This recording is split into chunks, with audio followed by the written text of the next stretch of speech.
A year ago, the Black Panthers were much more active. You heard much more about that type of struggle.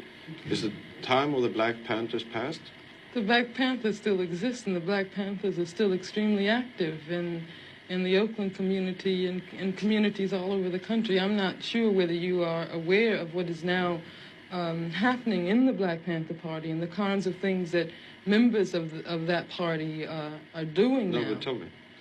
First of all, if you're going to talk about a revolutionary situation, you have to have people who are physically able to wage revolution, who are physically able to organize and physically able to do all that is done.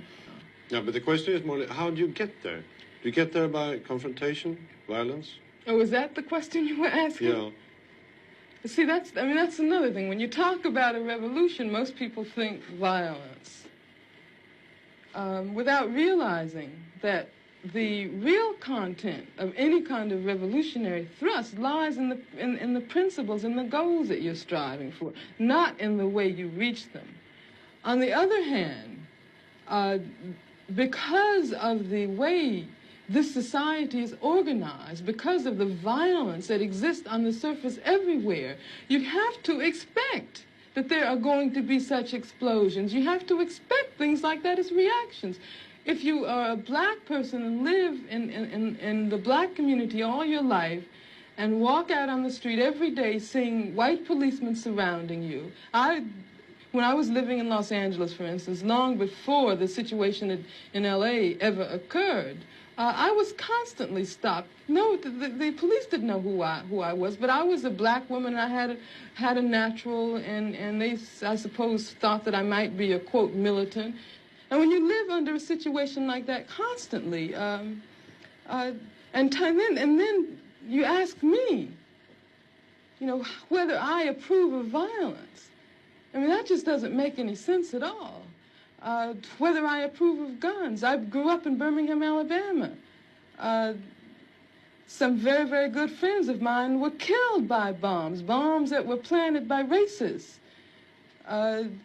I remember from the time I was very small, I remember the sounds of bombs exploding across the street, our house shaking.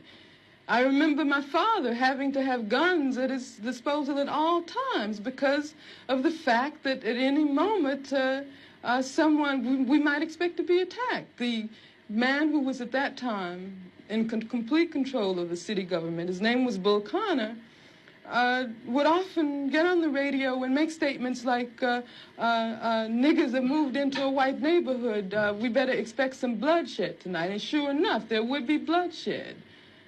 After the 4 young girls who lived, one of them lived next door to me.